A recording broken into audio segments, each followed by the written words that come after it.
Quand on parle d'un lac où il y a de la moucheté de 5-6 livres, puis de la grise de 20 livres, c'est un lac de qualité.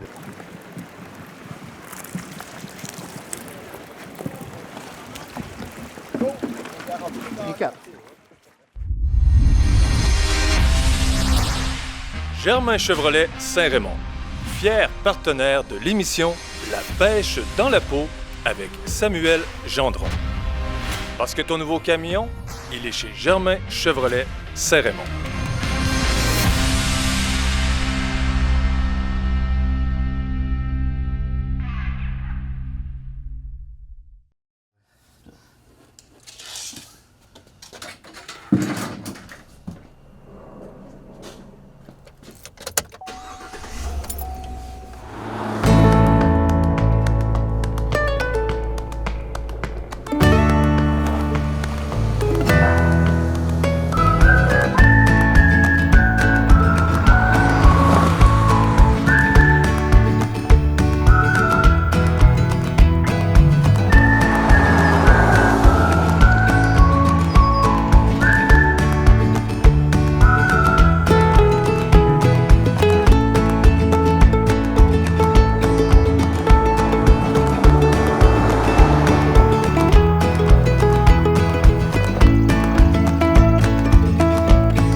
Aujourd'hui, on s'en va au lac Témiscouata.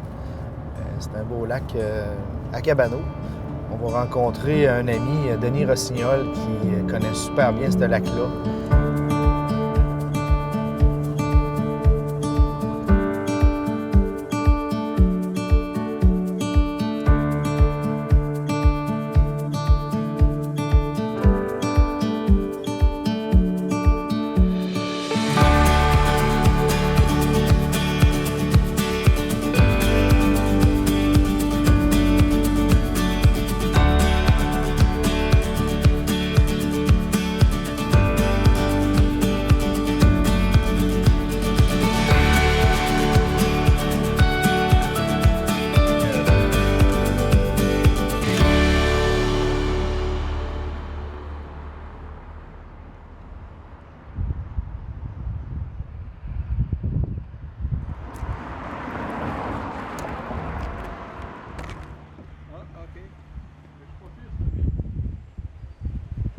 C'est l'embouchure de la rivière Cabano qui jette dans le lac Témiscouata.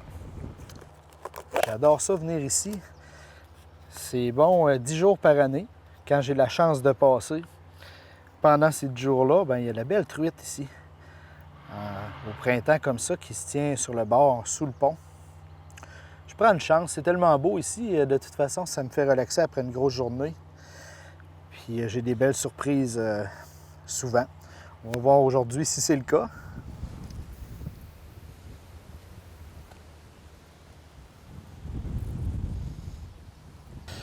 Au fil du temps, j'ai souvent vu les mêmes personnes. Il y a un monsieur qui vient tous les... Il me dit qu'il vient tous les jours pendant les bons temps de cette pêche-là ici. Puis le monsieur, il a sa chaise roulante, il a son lunch, il a tous ses équipements. Et puis il est là, fidèle au poste. Puis quand j'ai la chance de passer dans le bon moment, il me reconnaît. Puis « Ah, comment ça va? » Puis on a comme créé une relation qu'on se voit une fois par année pendant 1 heure. Mais c'est super bon monsieur. Puis il y en a un autre avec, je me rappelle pas de son nom. Ils sont toujours ensemble, là, dans ce fameux moment-là de l'année.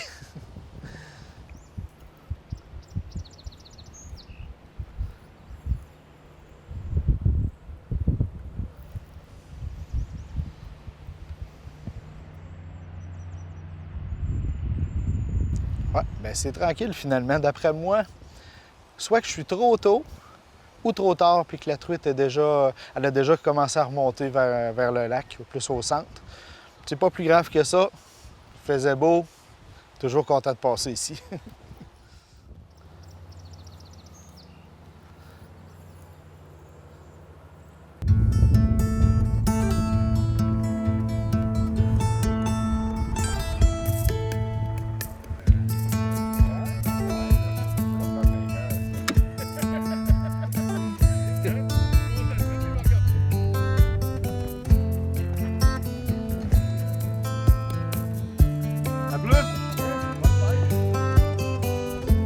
On est parti!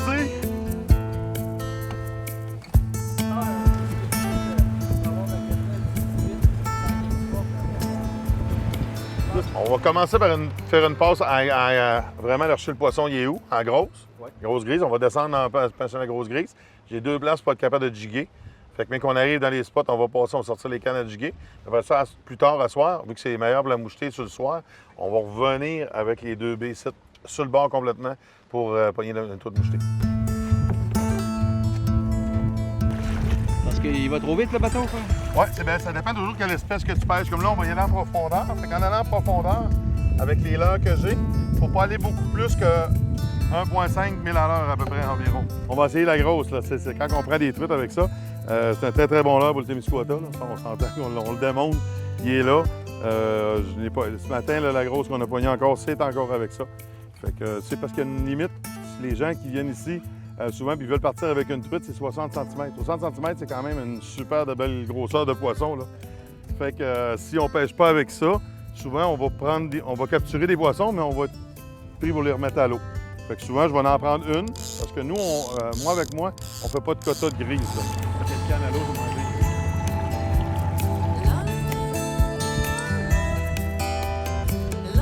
la ligne plombée, les cannes que j'ai, là, ça descend de 5 pieds par couleur.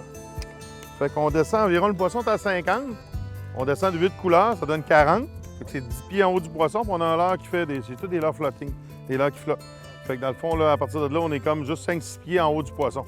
Parce que l'erreur, ce que les gens font souvent, c'est qu'ils vont pêcher le poisson à 50, ils pêchent à 50.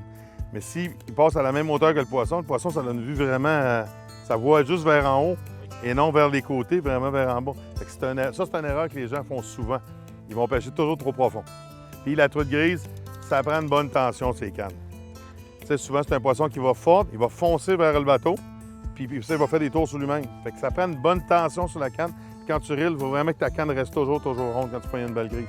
Sinon, ça casse, ça coupe, parce que là, quand elle tourne sur elle-même, quand on utilise des leurres un peu plus petits, là, c'est correct, je suis dans l'excessif, mais quand on utilise un leurre un peu plus petit, souvent, c'est que le fil va rentrer 2 fois dans la bouche, avec les dents, ça va couper. Ça, c'est très,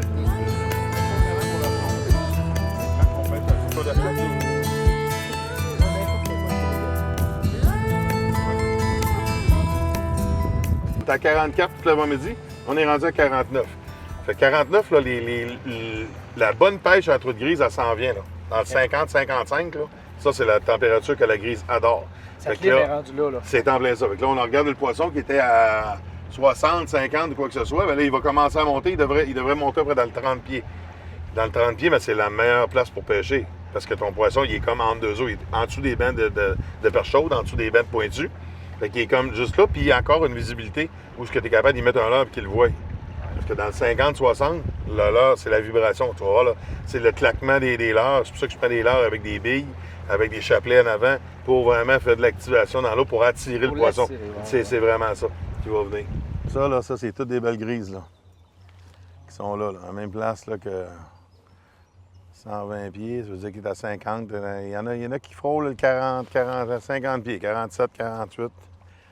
Il faut être à 45. Ça, c'est de quoi qui est bon aussi.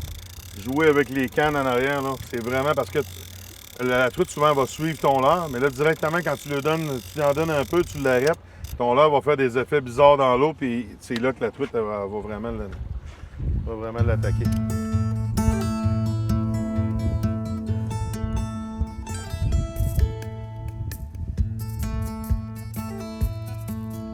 C'est tous des sites de pêche qui sont géolocalisés sur l'application. Fait que quand on clique, on prend le téléphone, on le met à côté, on est géolocalisé, fait qu'on arrive directement à la bonne endroit. Ça, l'endroit, c'est peut-être 25 du résultat. Mais quand on arrive, on décortique là-dedans, c'est que nous, les 19 personnes qu'on travaille, on a plus de 300 000 heures d'expérience là-dedans. Là. C'est fou, là. C'est tous des gens qui ça fait au moins 20 000 heures qui pêchent ou quoi que ce soit dans les années. C'est qu'on va tout te donner la technique de pêche utilisée. C'est comme là, on commence avec une technique de pêche à ligne plombée pour aller chercher des poissons dans le fond. Tantôt, on va faire de la jig. Lorsqu'on va localiser nos bancs de poissons, on va faire de la jig avec ça. Puis on va revenir en surface pour la moucheter. C'est tout quelque chose qui est bien indiqué avec des vidéos. Sur chaque site de pêche, tu as la vidéo, tu as la technique de pêche en écriture, parce qu'il y a des gens qui sont plus visuels. Il y a des gens qui sont plus vraiment avec des choses écrites. vraiment la grosseur du fil, comment installer le nombre de pieds, le nombre de pouces. Il y a des gens que c'est important pour eux autres, ça, sur ce côté-là. Puis, on a la photo des meilleurs leurres. Comme moi, exemple, j'ai un coffre sur le lac Témiscouata. Ça fait 28 ans que je le pêche. Bien, depuis 28 ans, j'ai toujours, quand j'ai un bon leurre, il va dans mon coffre du Témiscouata. Il ne va pas dans un coffre. Mes coffres sont sélectionnés, moi, pas par les couleurs, par les marques. Les coffres par région. Ouais. Toujours par région. J'ai guidé pendant 10 ans sur le lac Massawippi. Bien, mon lac Massawippi, j'avais mon coffre que tous les bons leurres que j'avais des bons résultats, bien, il allait dans ce coffre-là. Fait que quand tu pars, parce que si on pêche la truite grise au Memphremagog versus sur le lac Témiscouata, c'est très différent. C'est pas le même poisson à pas. Fait qu'on va pêcher le Memphremagog, Massawippi, c'est des bancs d'éperlans qui sont en suspension. Le poisson il est toujours en dessous de ça, il va suivre les bancs d'éperlans. Tu n'auras jamais un éperlin qui va être dans 50-60 pieds d'eau, ou très, très rarement, comparativement ici, que le pointu peut descendre vraiment profondément.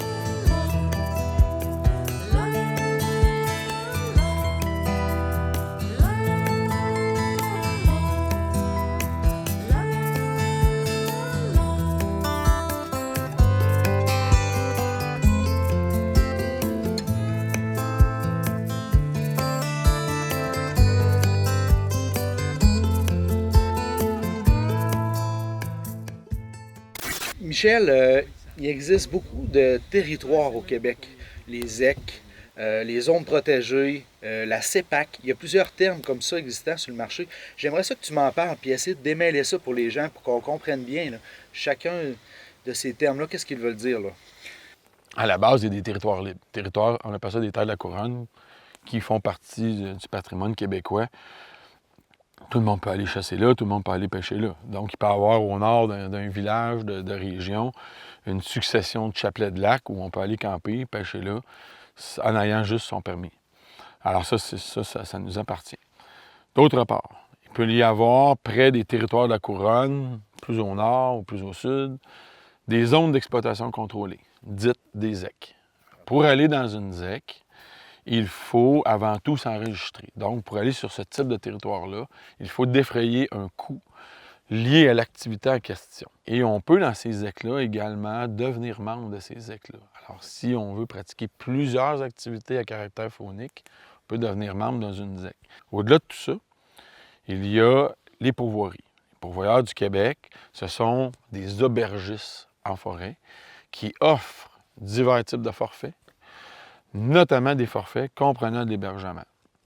Donc, tout dépendamment de l'intérêt du pourvoyeur, il y en a pour tous les goûts. Il y a des pourvoiries qui sont accessibles par avion.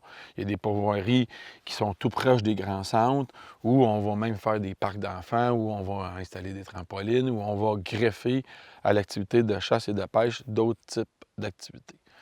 Un autre type fort connu aussi d'environnement de pêche et de chasse, c'est évidemment le réseau de la CEPAC. La CEPAC, c'est un organisme gouvernemental qui offre également de la pêche à la journée, de la chasse à la journée, des forfaits, peu importe la nature du forfait. Ça peut être du camping, ça peut être des petits camps, ça peut être des refuges, ça peut être des beaux chalets. Et il y a aussi, lié à la CEPAC, les parcs nationaux. Les parcs nationaux, contrairement peut-être à la croyance populaire, il y a de la pêche qui se fait là. La différence entre une réserve faunique et un parc national, c'est que dans les réserves fauniques, on va autoriser, à titre d'exemple, l'exploitation forestière et on va aussi également aménager des plans d'eau, soit aménager des frayères et ou ensemencer. Un parc national, à titre d'exemple, comme le parc national du Mont-Tremblant, il n'y a pas de coupe forestière, il n'y a pas d'aménagement de cette nature-là. Et on ne va pas jouer sur le caractère naturel de l'écosystème en question. Donc, c'est du poisson totalement sauvage.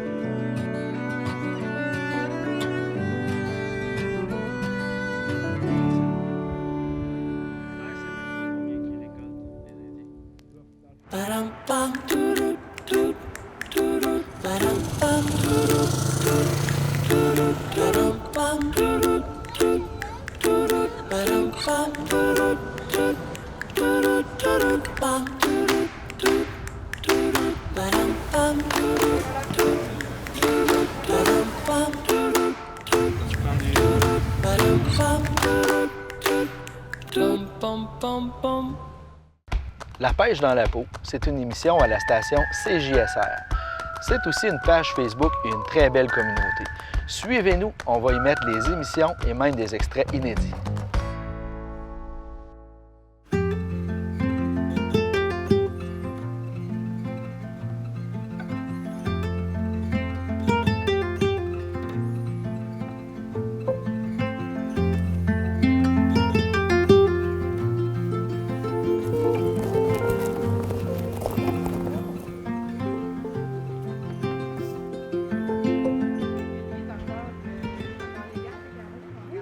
Dans le fond, on fait les suivis des pêcheurs, donc le nombre de pêcheurs qui ont pêché pour voir la pression de pêche et le poids aussi des poissons. Donc, on pèse tous les quotas qui sont pris, qui sont 50 poissons par pêcheur par jour, et pour avoir une idée globale de la quantité de poissons qui sont sortis, pour être sûr de garder la population en santé, la population du Corrigan nain.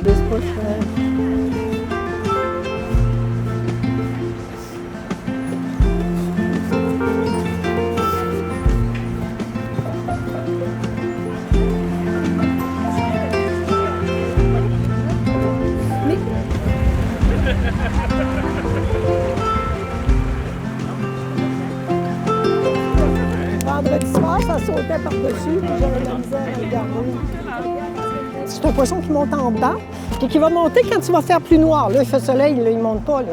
Quand tu vas faire noir, en tout cas, quand ça va commencer à être sombre, les bancs de poissons vont commencer à monter.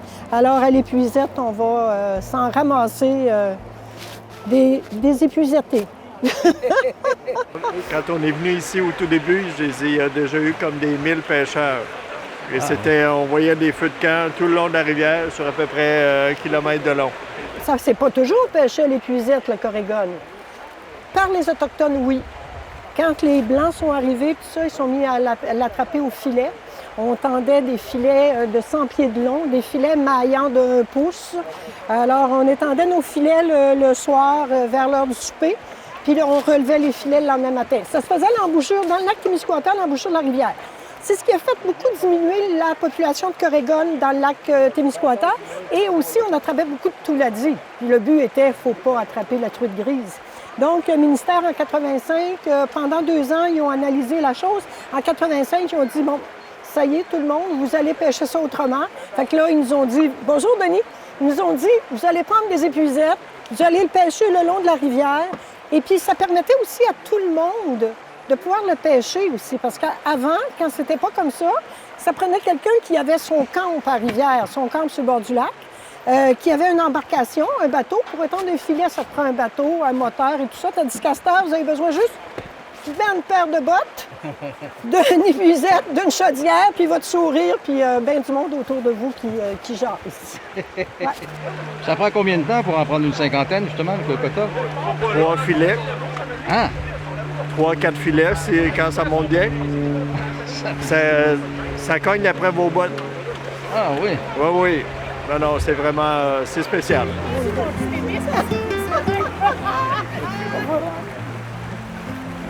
D'ailleurs, ça va mal aller. Et on revenait. Je l'ai donné au village. Mais ils ne vendaient pas de ça, c'était pour la famille. Ils ont été 10 dans la maison qui vendaient de ça. Hein? Tout le monde avait un peu de misère à arriver. Puis quand le pointu, là, ils s'en ramassaient puis ils s'en mettaient en canne. Dans ce temps-là, ils le mettaient en pot. Là. Ils faisaient cuire. Ouais, en pot, c'est ça.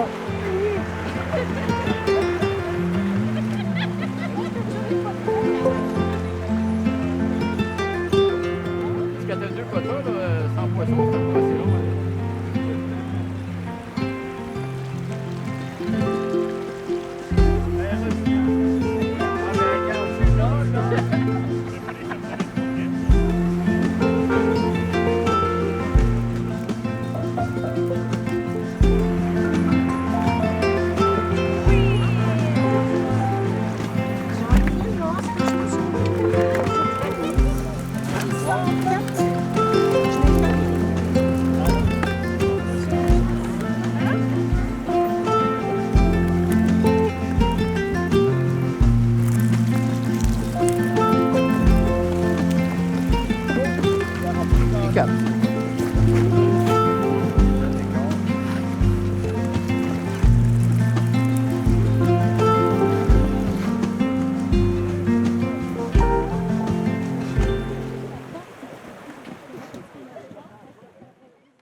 Hein, ça s'enlève vraiment bien. Fait que là, aujourd'hui, on va faire une papillote avec tomates séchées à l'intérieur. On va mettre basilic, citron. Puis on va envoyer ça au four avec un petit peu d'huile d'olive, sel, poivre. Puis pendant ce temps-là, on va se préparer un beurre blanc. On va mettre des tomates séchées, des tomates, belle feuille de basilic, belle feuille dans chaque, petite tranche de citron. C'est des bons roseurs de goût. On va rajouter un petit peu d'huile. Poivre. Sel. Puis on va mettre ça au four un 10 à 15 minutes à 400. Oui. On est rendu à l'étape du beurre blanc. Oui. On va mettre notre vin blanc.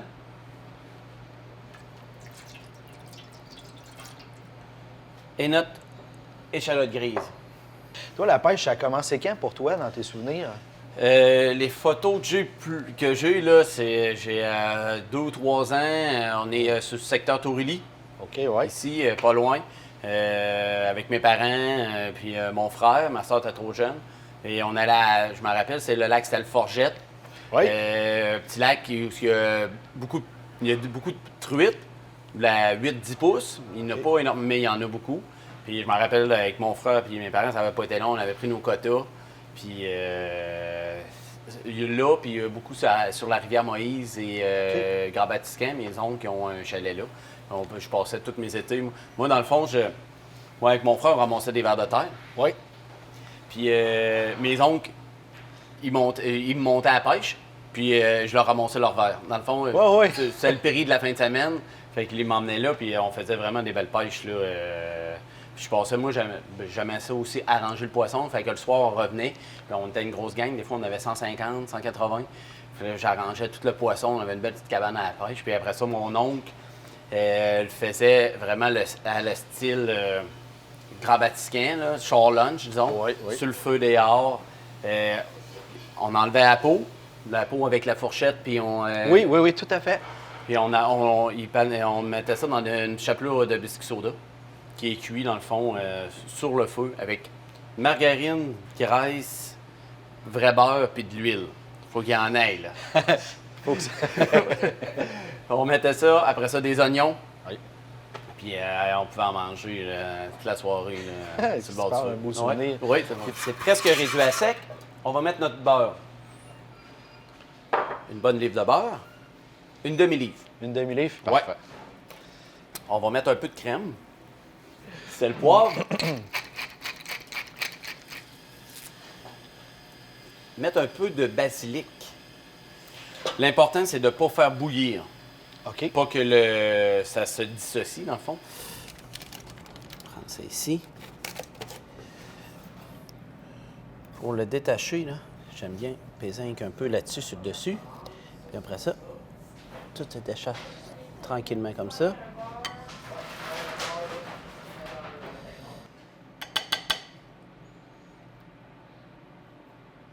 Oui, la chair est blanche, hein? Oui, vraiment, là, c'est tout nouveau puis c'est super intéressant. Oh, t'as ça. Ah oui. Oui. Vraiment. Ah! Hey, Jeff, merci beaucoup. C'est vraiment, encore une fois, là, c'est délicieux, c'est doux, ça fond dans la bouche. Puis la sauce que tu as faite, là, à se marier, c'est juste parfait. Good. Moi, j'ai toujours adoré en ruisseau la petite pêche avec les petites truites. Mon père m'amenait là, il n'y a pas de problème sur ce côté-là. T'sais, on adorait ça, on passait des super de belles journées. À ma fête, le 29 juin, c'était toujours ça. On partait avec une sortie de pêche dans le bois, des belles petites truites, quoi que ce soit. Mais quand j'ai eu l'opportunité que quelqu'un m'amène dans une embarcation comme ça, qui était quelqu'un qui travaillait vraiment à l'extérieur, puis qui m'a fait prendre une truite de 5-6 livres la première fois, là, j'ai complètement déconnecté. C'est comme là, ça, j'aime ça, c'est vraiment ce côté-là. La passion, elle a embarqué, elle a redoublé, je La passion, elle a embarqué là-dedans. J'avais un ami en commun avec moi là, qui m'a... Quand j'arrivais à Montréal, je l'ai connu au Sobeys. Je vais le nommer, Louis Simoneau, c'est quelqu'un qu'on a toujours... On s'est apprécié à partir de la première journée qu'on a travaillé ensemble. Lui, il pêchait beaucoup.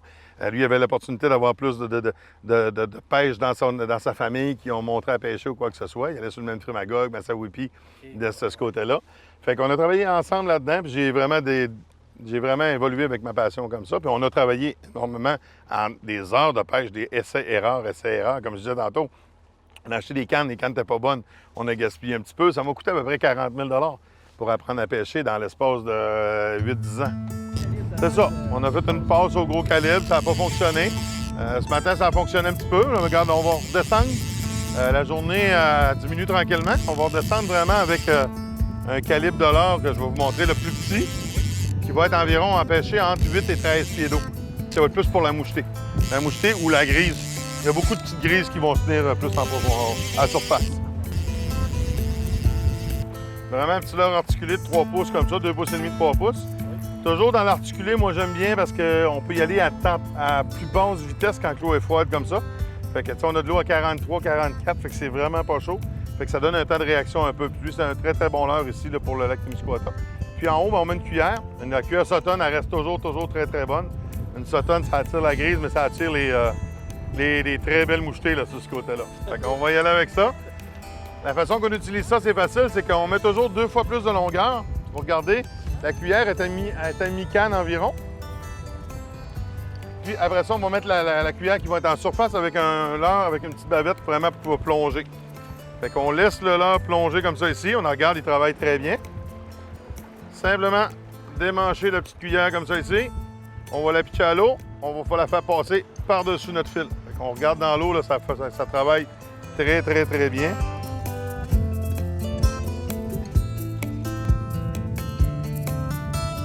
C'est pas des lacs de quantité, ici. Quand on parle d'un lac où il y a de la mouchetée de 5-6 livres, puis de la grise de 20 livres, c'est un lac de qualité. C'est pas que tu rempliras pas, tu feras pas des quotas de moucheté ici, là, sur ce côté-là. Là. Ouais, c'est vraiment, les gens viennent pour pogner le plus gros truite à vie, dans le fond. C'est une place pour venir, c'est ici. Là. Mais moi, je pense que le lac ici, il est juste suralimenté. Il y avait de la pêche à perche chaude commerciale ici avant. Là, il n'y a plus rien de ça. Plus de pêche perche chaude commerciale. Puis ici, dans la région, de la perche chaude, personne ne pêche ça. Là, comparativement à Montréal, où les gens se battent sur le lac Champlain, sur le fleuve, ils vont pogner de la perche chaude. C'est méprisé ici. Puis c'est un poisson qui est tellement bon, c'est fou, là. Fait que c'est juste ça, moi, que je pense. Parce que pour le poisson, il y en a énormément. Écoute, je pêche ici. On arrive dans les sonores. Un sonore, ça se trompe pas au jour d'aujourd'hui, là. Puis on voit énormément de poissons. C'est juste que s'il est suralimenté, bien, il va moins mordre.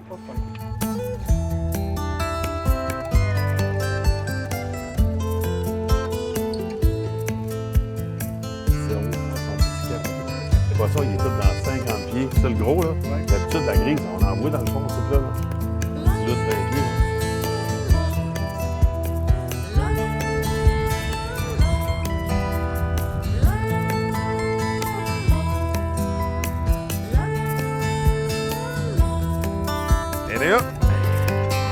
Allez, allô, allô, allô.